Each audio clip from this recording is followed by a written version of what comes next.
Hola, ¿qué tal? Buenas. Vimos al final del video anterior, después de dar la definición de lo que es una condición de Lipschitz, vimos un teorema que nos permite cómo calcular la constante de Lipschitz para una función que satisfaga las condiciones a las que se puede aplicar, ¿no? Entonces, tenemos este ejemplo. Recuerden que estamos tratando de llegar a la unicidad de las soluciones, ¿no? Que le vamos a pedir a una función f para que la ecuación x' igual a f de x de t tenga solución única. Eso es lo que estamos tratando de abordar aquí. Entonces tenemos este ejemplo, es la función valor absoluto de x elevada a la 2/3, ¿sí? Esta función, bueno, y vimos que para el problema de valores iniciales sabemos que el problema de valores iniciales compuesto por esa función como ecuación diferencial y que en el 0 pasada por el 0 no tiene solución única.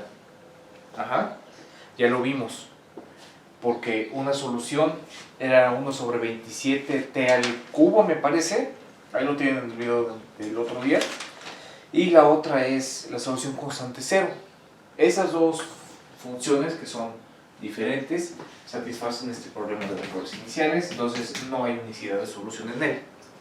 Bueno, entonces, ¿qué es lo que está fallando para que no haya unicidad? Esta función, veamos esta observación, satisface una condición de Lipschitz en todo intervalo cerrado y acotado que no contenga a x igual a 0. Ok, ¿por qué menciono lo de cerrado y acotado? Porque de acuerdo al teorema anterior, esa L la vamos a definir como, tomamos la derivada, miren, vamos a hacer lo siguiente, teorema anterior, ¿sí? Que es el teorema de cómo encontrar la constante de Lipschitz, ¿sí? De acuerdo al teorema anterior, L,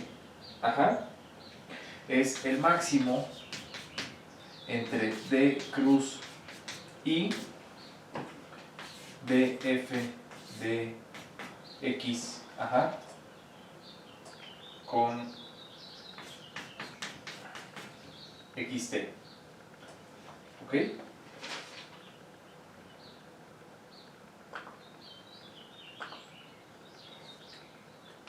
¿Sí? Así definíamos a esta L.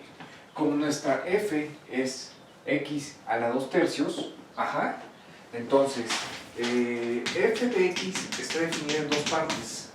Por la definición de valor absoluto, esto es x a la 2/3 para x positiva, menos x a la 2/3, esto para x negativa. Así definimos el valor absoluto.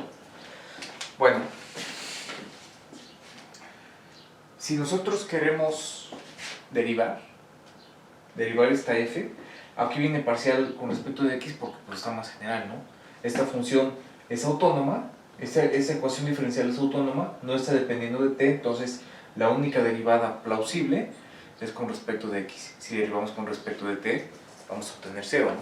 Entonces, si derivamos esta cuestión, vamos a tener dos derivadas, ¿sí? Del lado derecho, 2/3 x a la menos 1/3, y del lado izquierdo del eje real, me refiero, menos 2/3 x a la menos 1/3. Esto es para x positivo, esto es para x negativo, ¿ok? Entonces, ¿qué pasa?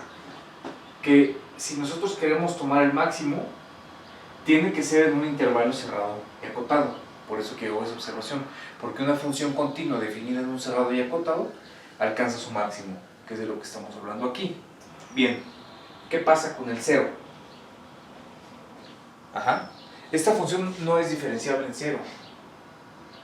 Entonces no podemos, su derivada no está definida. Qué feo quedó esto, es que me quedó todo apretado aquí pero así lo quería poner, así lo quería poner apretadón, para que en la parte de arriba nos quede la función y en la parte de abajo nos quede su derivada. La parte de abajo es derivar la función. Esta función está descompuesta, el valor absoluto a la derecha del origen, el valor absoluto a la izquierda del origen, lo de abajo su derivada. La función no es diferenciable en el origen, por lo tanto, en ningún intervalo que contenga el origen vamos a poder hablar de su derivada, ya ni se diga del máximo, porque la derivada no va a estar acotada en ningún intervalo que contenga al origen, ¿ok? De hecho, le pongo aquí como observación, en cualquier intervalo que contenga el 0, que contenga a x igual a 0,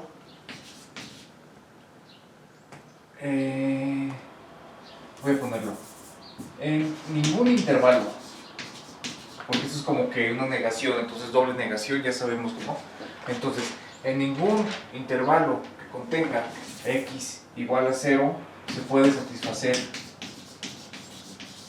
una condición de Lipschitz.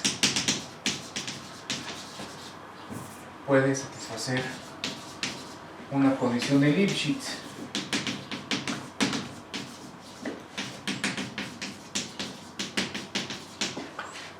Ya que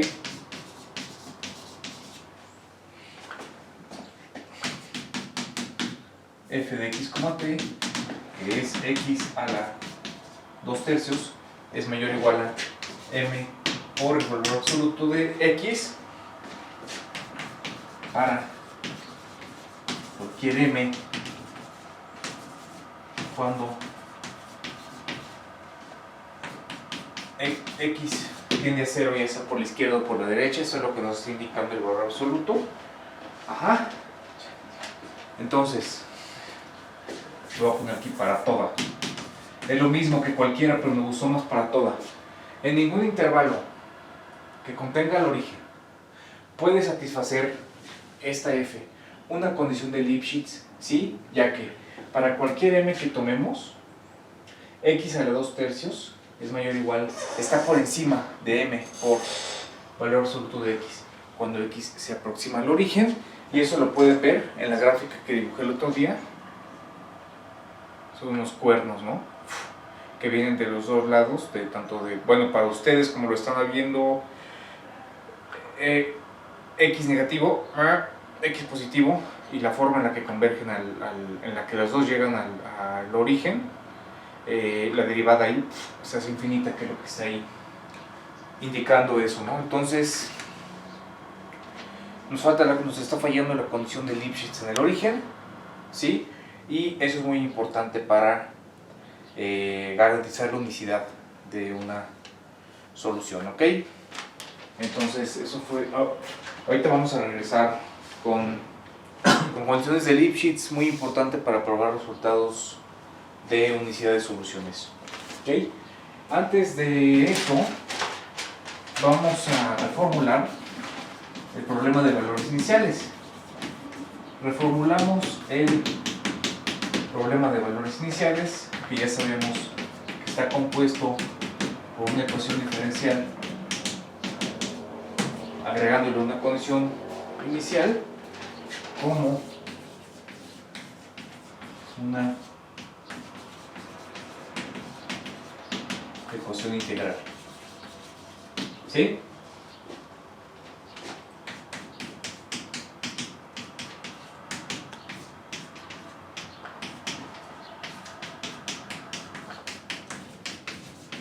¿Sí? Entonces, tenemos nuestro problema de valores iniciales, ¿no? Aquí está. Si le damos, voy borrando el lado izquierdo, el lado izquierdo. Si le damos al problema de valores iniciales la interpretación de que es un experimento físico, un experimento biológico, puede ser biológico un experimento químico, por ejemplo, en el caso de la descomposición radioactiva, que tengamos un elemento radioactivo, un elemento que se descompone solito. Si dejas, hay elementos que los dejas ahí y se van descomponiendo, ¿no? Entonces, si X es la masa de ese elemento descomponedor a sí mismo, ese elemento que se desintegra, X nos dice al tiempo t cuál es la masa de ese elemento, ¿sale? Entonces vamos a iniciar el experimento. Ahorita en T0, ¡pum!, tenemos tanta masa, es X0, un número real y positivo, o bueno, real puede ser real igual a 0 y vamos a tener la solución constante 0, ¿no? Y x' igual a f de xt nos da cómo evoluciona esa cantidad de masa de ese elemento al tiempo t. Entonces, el problema de valores iniciales es muy intuitivo en ese sentido, ¿sí? Tenemos la evolución temporal de la masa del elemento dado por la ecuación diferencial y la masa inicial del elemento. Entonces, por eso el problema de valores iniciales es fácil o es padre interpretarlo de esa manera. También lo podemos plantear o reformular como una ecuación integral, ¿sí? Esta ecuación integral, bueno, pues aparece en ecuaciones 1 y ¿por qué son equivalentes los dos planteamientos? Es decir, ¿qué hacemos en este? Y lo vimos en el video anterior con la definición de solución. En este primero es encontrar una función x de t, ya sea real o sea vectorial, pero dependiente de una única variable independiente, que satisfaga la ecuación y que satisfaga la condición inicial. Son dos cosas que hay que hacer. Bueno, pues resolver este problema de valores iniciales es equivalente a resolver esto. Si tenemos la solución de esto, tenemos la solución de la ecuación integral. Si tenemos la solución de la ecuación integral, tenemos la solución del problema de valores iniciales. ¿Por qué son equivalentes? ¿Por qué son? Bueno, no lo pongo en forma de pregunta, lo pongo como afirmación. Son equivalentes porque son equivalentes, ya que primero, ¿no? Vamos a ver la ida. Es decir, en forma de teorema sería la función x de t ¿es solución del problema de valores iniciales? Sí, solo sí es solución de la ecuación integral. Entonces, la ida, si xt resuelve o es solución, resuelve el problema de valores iniciales, entonces, al integrar tenemos, al integrar de t0 a t, tenemos, y ya no lo voy a poner aquí porque eso ya va a quedar muy apretado. Integramos de t0 a t x'(s), de t0 a t f de x de s, ¿sí? Por el teorema fundamental del cálculo. Esto es xt menos x en t0, esta integral se queda igual, ¿sí? Pasamos el x en t0 del lado derecho y llegamos a la formulación integral. Y de regreso, si xt continua, ¿no?, satisface la ecuación integral, EI,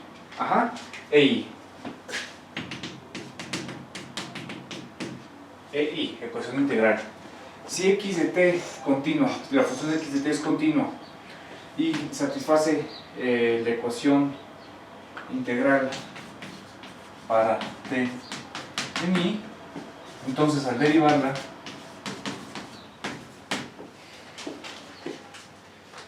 sí va a ser al derivarla, ¿no? Sí, al derivarla, ¿qué pasa? X' de t, este x0 es una constante, entonces su derivada con respecto al tiempo es 0, y por el teorema fundamental del cálculo,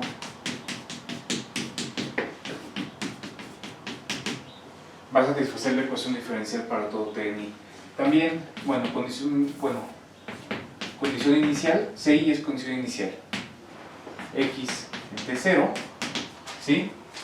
Va a ser X0 más la integral de T0 a T0 del campo vectorial y una integral cuyo límite inferior y límite superior coinciden, pues es 0. ¿Sale? Entonces,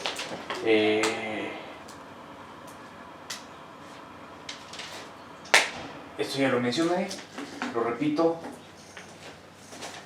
Eso nos permite replantear el problema de valores iniciales. Si en el problema de valores iniciales se trataba de encontrar una función x de t que satisfaciera la ecuación diferencial y con esa condición inicial, ese problema es equivalente a encontrar x de t que satisfaga esta ecuación integral. ¿Ok? ¿Por qué? ¿Por qué? ¿Dónde borro? Voy a borrar del lado derecho. Bueno, pues pueden decir, bueno, pues eso qué. Tenemos un problema de todos modos, ¿no? Nuestro primer problema era resolver el problema de valores iniciales, que es lo que queremos hacer. Y lo único que nos estás haciendo es replantear el problema, ahora en lugar de un problema de valores iniciales, ya se me secó la garganta, como una ecuación integral, pero el problema sigue siendo un problema de encontrar una función, ¿no?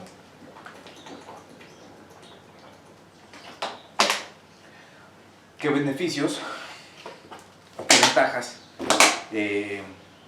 tiene reformular el problema como una ecuación integral? Bueno, pues puede ser más útil trabajar con la ecuación integral y resolver la ecuación integral que resolver el problema de valores iniciales directamente.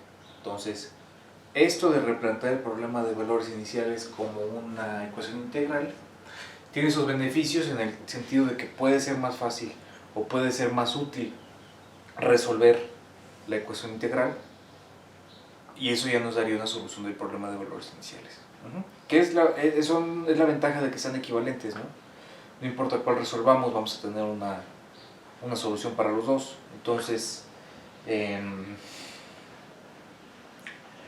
puede ser ventajoso, puede ser más útil resolver la ecuación integral que resolver directamente el problema de valores iniciales. Entonces,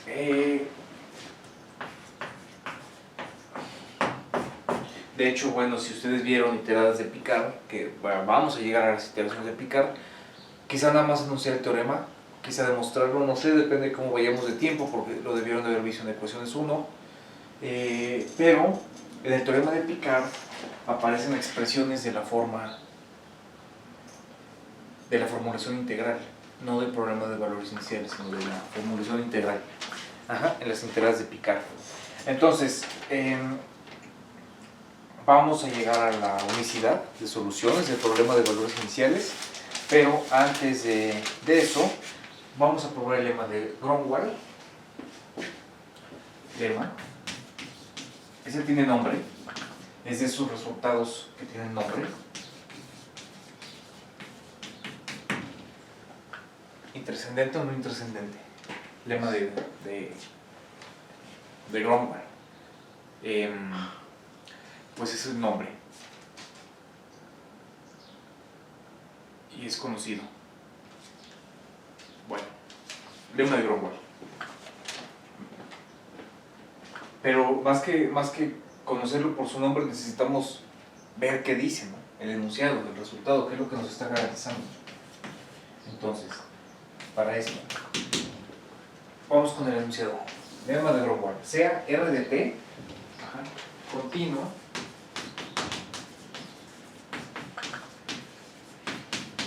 para t menos t0 menor o igual a delta, que satisface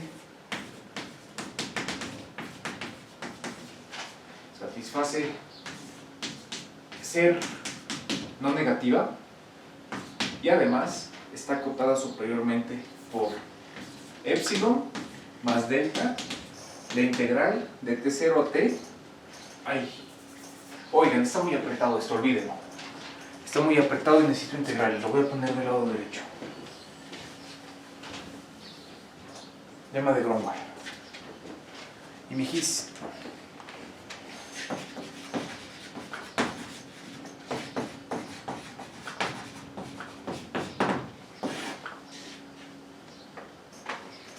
Lema de Gromwall. Entonces les decía, sea r de t una función continua para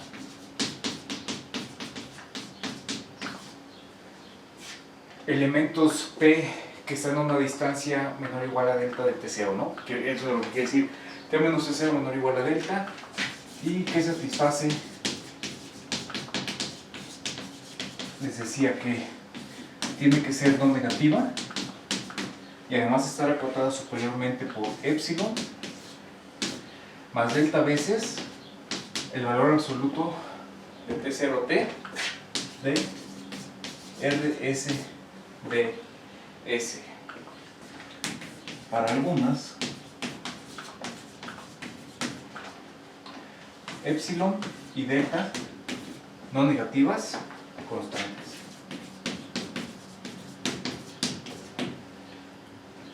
Entonces, aquí está la conclusión del lema de Gromwall. R sigue siendo mayor o igual que 0, eso ya lo sabíamos, ya lo teníamos, pero está acotada superiormente por epsilon, la exponencial, delta, aquí va delta, y t menos t0 en valor absoluto. Lema de Gromwall.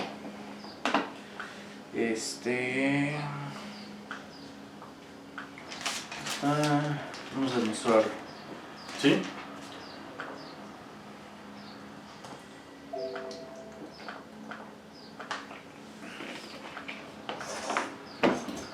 Entonces, vamos a ver si está bien enunciado. R de t es continua, ¿ok?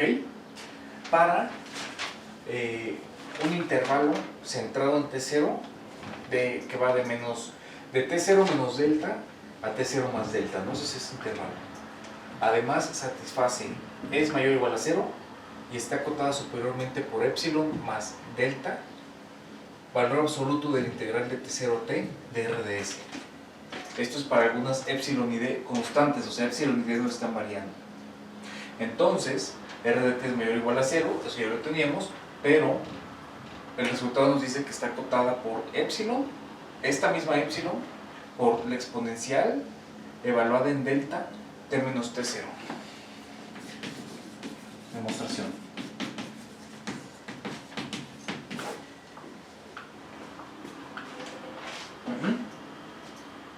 Entonces, ¿cuál es ese intervalo? Es el intervalo que está centrado en t0 y va de t0 menos delta a t0 más delta. Eso quiere decir esto, ¿no? Entonces, nosotros basta con considerar el caso t mayor o igual a t0. El caso t menor o igual a t0, o sea, del lado izquierdo, es análogo. Porque en la recta real sí podemos hablar de izquierdo y de derecho, ¿no? Que quiere decir menor o mayor. Entonces, si estamos parados en t0 y decimos que vamos a considerar en la demostración el caso t mayor o igual a t0, quiere decir que nada más vamos a considerar el lado derecho de t0 a la derecha. Entre t0 y t0 más delta.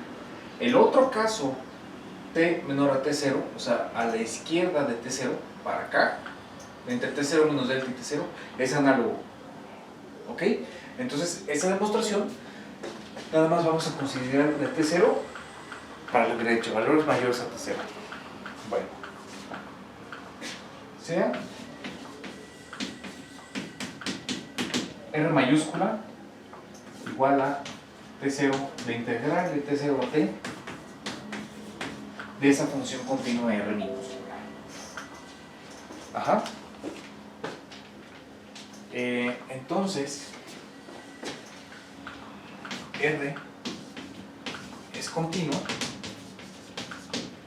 es diferenciable,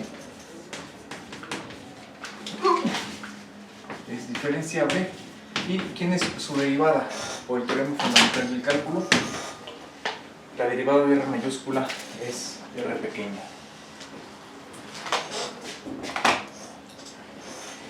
Hay algo más que podemos decir.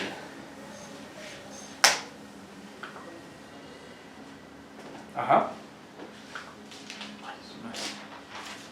Hay algo más que podemos decir, que es de aquí. Por hipótesis del lema de Gromwall, Ajá.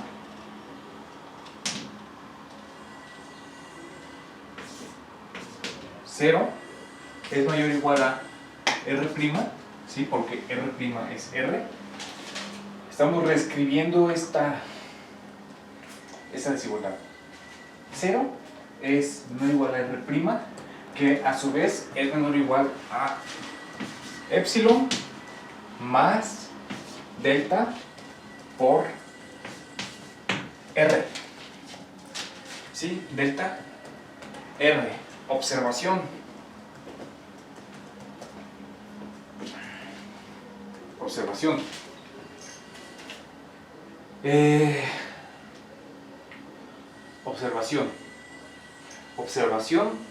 Observación. ¡Ja! Háganse esta pregunta. Ustedes pueden decir, yo no pusiste el valor absoluto. No lo puse. Pregúntense por qué no lo puse. Porque la hipótesis en el enunciado incluye un valor absoluto. Y aquí le estoy reescribiendo sin él. Miren. R de t es continua y no negativa. Por lo tanto, su integral de T0 a T0 más delta es positiva. O bueno, al menos es no negativa. ¿Sí? La integral de T0 a T0 más delta de una función no negativa, Ajá. En el caso que ustedes van a hacer, porque esto de ponerlo aquí análogo queda insinuado, queda implícito, queda como un mensaje subliminal que les queda a ustedes de ejercicio. Cuando ustedes hagan hoy en la tarde, hoy en la madrugada, depende cuando estén viendo, a qué hora del día estén viendo este video, cuando ustedes hagan este caso análogo, después de ahorita completemos la demostración para t mayor o igual a T0, al momento de que ustedes hagan la integral de T0 a T, donde T es un valor menor o igual a T0, van a tener que multiplicar por un menos para voltear el orden de integración, porque si no van a estar integrando de T0 para T, donde T es menor a T0. Entonces, para invertir ese orden de integración, que es nada más voltear los límites, tienen que multiplicar por un menos. ¿Ok? Por eso, el enunciado dice que, la hipótesis del enunciado dice que esta desigualdad va con valor absoluto. Pero en este caso, no lo necesitamos, queda de sobra, porque esta integral, R, es positiva, es una función, bueno, es no negativa, es una función no negativa en un intervalo de T0 a T0 más delta. No tiene caso hablar de valor absoluto, pero sí van a requerirlo del valor absoluto cuando hagan ustedes insinuación aquí, el caso de menor a T0, ¿sale?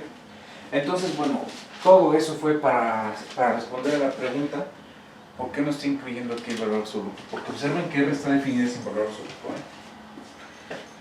Bueno, ahora bien, multiplicamos la desigualdad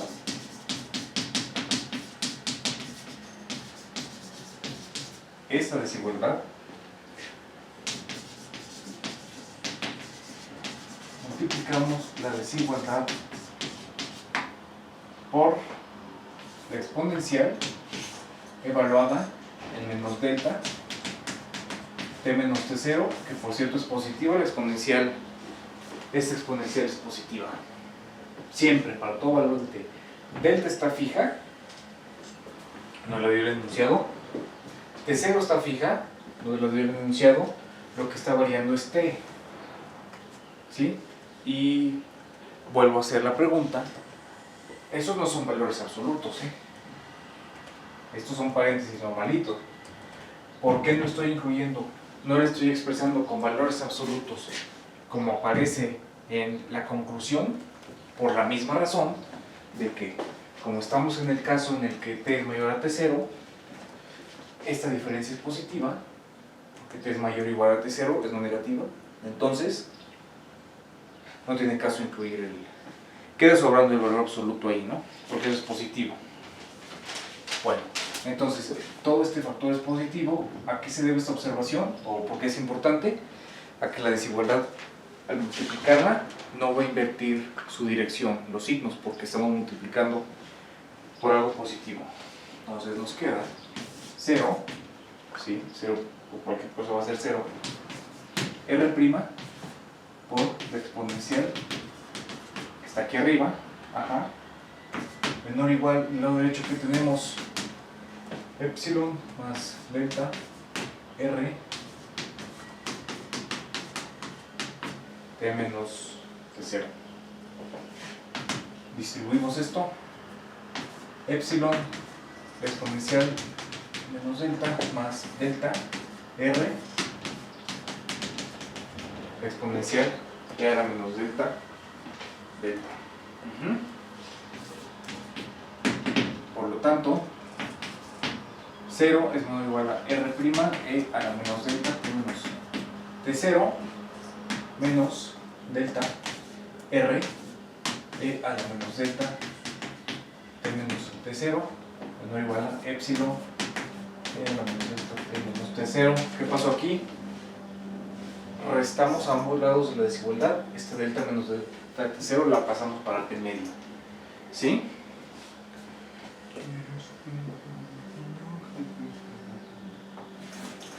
Esto es alguien.